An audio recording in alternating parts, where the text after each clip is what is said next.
Selamat pagi, Guru. Selamat pagi. Ya, sebelum kita memulai pelajaran, Ketua kelas pimpin doanya.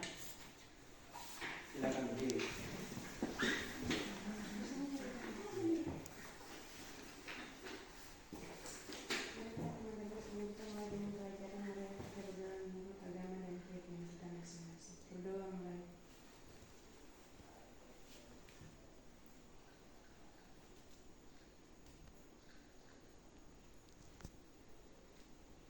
Berdoa selesai.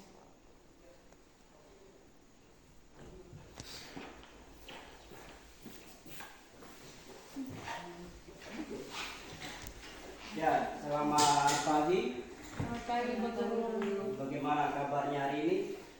Baik. Masih semangat? Masih. Semangat ya.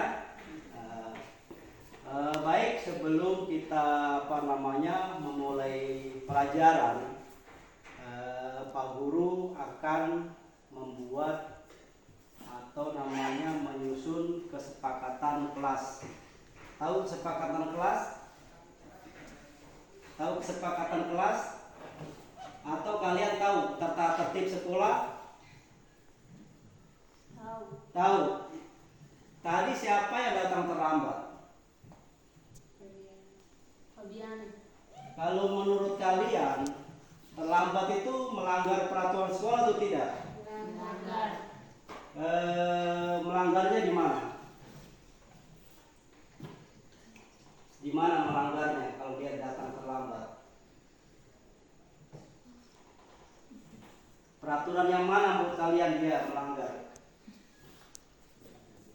Datang tepat waktu. Berarti nilai kebajikan apa yang dia tidak miliki? Berarti dia tidak apa? Tidak disiplin, betul sekali ya. Baik, hari ini Pak Guru akan membagikan kertas origami. Jadi nanti kalian, Pak Guru minta menulis tata tertib sekolah. Ya, kalian menulis tata tertib sekolah. Kemudian setelah itu kalian pasang tempel di sini. Ya. Jadi kita sudah membuat keyakinan kelas ini yang kalian tulis sendiri. Ini nanti kita akan sepakati dan kita akan tulis di poster, ya, poster. Kemudian kita akan tempel di dinding kelas kita dengan harapan apa?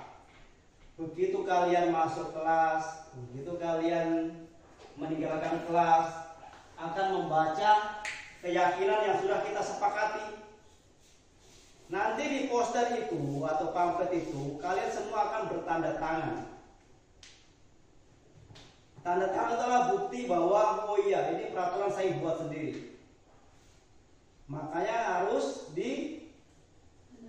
tanda tangan harus ditaati, harus dilaksanakan.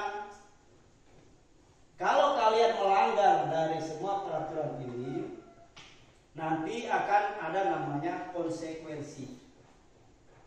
Tahu konsekuensi? Itu berarti namanya macam denda. Bukan denda dalam artian dia sifatnya harta benda, bukan, tapi kesepakatan kita lakukan bersama. Contohnya, tidak boleh bolos sekolah. Kira-kira konsekuensinya apa kalau sekalian bolos sekolah dari sekolah? Dapat hukum. Tapi sekarang kita tidak boleh menghukum. Kita harus membuat konsekuensi yang sifatnya lebih positif. Contoh, misalkan kalau tidak kerjakan bolos, berarti kalian mungkin menyapu, ya kan?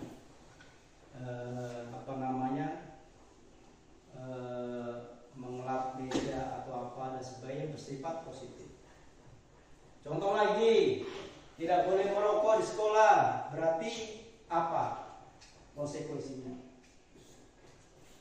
Akan diberikan surat peringatan dari sekolah buat yang bersangkutan yang diketahui oleh orang tua.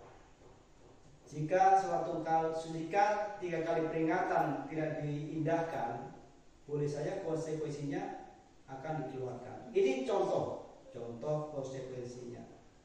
Ya. Oke. Jadi kita sudah tadi dapat kesepakatan kelas. Ini kalian sendiri yang buat.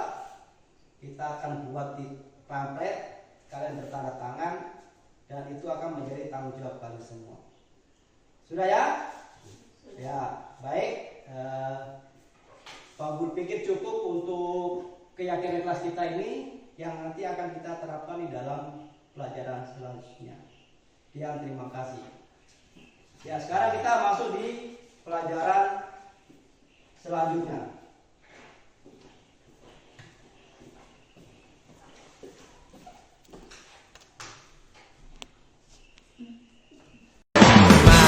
Terus pantang mundur, langkah ke depan, jangan ke belakang.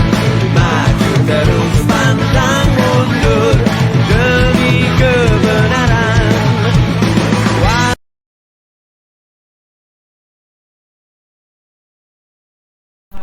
Tetapi yang diharapkan adalah posisi manajer, ya. Dalam penerapan disiplin yang berorientasi restitusi, tujuannya adalah untuk mengajarkan siswa tanggung jawab, dan akibat dari tindakan mereka ini juga memberi siswa kesempatan. Kira-kira dia hanya menyampaikan ulang saja. Jadi kalau boleh saya sedikit berbicara atau menyampaikan disiplin positif ini adalah disiplin positif merupakan suatu cara penerapan disiplin yang mengajarkan anak bertanggung jawab dan menumbuhkan kesadaran diri berdasarkan nilai-nilai kebajikan. Jadi itu tujuannya untuk penerapan disiplin positif. Disiplin positif ini biasanya lahir dari peraturan-peraturan atau tata tertib yang sekolah buat atau kesepakatan kelas yang kita buat. Nah, itu. Jadi disiplin positif ini lebih ke arah disiplin diri yang dapat mengontrol diri dalam melakukan segala tindakan. Maksudnya begini Bapak Ibu, disiplin ini yang bisa mengontrol bahwa saya harus melakukan ini adalah tadi Ibu Eda sudah sampaikan. Keyakinan itu adalah sesuatu yang kita percaya, yakin. Oh, saya percaya ini begini. Terus pertanyaannya, itulah seperangkat nilai yang disepakati bersama oleh guru dan siswa untuk memandu perilaku interaksi di dalam kelas. Satu contoh, salah satu tata tertib di sekolah yang Bapak Ibu punya, mungkin di SMP ada Pak Jepri, mungkin ada tata tertib yang kira-kira tahu yang ada sempat ditempel di SMP.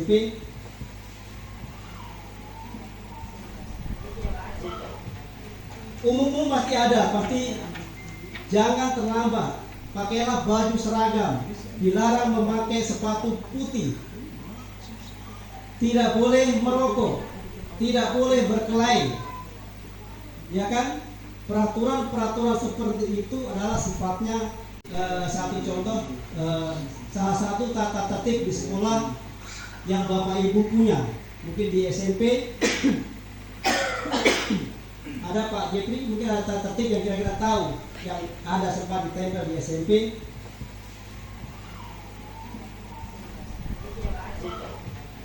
Umum pasti ada, pasti jangan terlambat. Pakailah baju seragam, dilarang memakai sepatu putih, tidak boleh merokok, tidak boleh berkelahi. Ya kan? Peraturan-peraturan seperti itu adalah sifatnya disiplin positif dan nilai kebajikan universal yang mulai tadi disampaikan oleh Ibu Rina, teori motivasi, hukuman, dan penghargaan restitusi. Kemudian nanti ada keyakinan kelas yang akan disampaikan oleh rekan kita Pak Asis. Kemudian kebutuhan dasar manusia, dunia berkualitas, dan restitusi posisi kontrol, 5 posisi kontrol guru yang boleh telah disampaikan oleh Ibu Rina. Saya adalah segitiga restitusi. sebenarnya saya puncak ujung daripada budaya positif. Tetapi karena kita membagi bagian, Pak Asis suruh saya duluan ya. Terima kasih Pak Asis. Next, berikut. Jadi apa sih restitusi itu? Sebenarnya restitusi ini sudah kita lakukan sepanjang kita sebagai pendidik, tetapi kita masih tidak terkontrol seperti apa yang disampaikan oleh Ibu Rina. Ternyata sebagai seorang guru itu kita harus mengetahui dulu kebutuhan dasar daripada manusia, motivasi daripada peserta didik kita, kemudian posisi kita sebagai pendidik. Yang tadi ada posisi 5 posisi tadi. Kemudian kita apa itu restitusi? Restitusi adalah proses menciptakan karakter. Jadi sekolah adalah wadah pembentukan karakter. Baik, itu saja yang dapat saya sampaikan. Terima kasih atas perhatiannya. Semoga bermanfaat untuk kita semua. Semoga tergerak, ayo bergerak, semangat menggerakkan. Wassalamualaikum warahmatullahi wabarakatuh.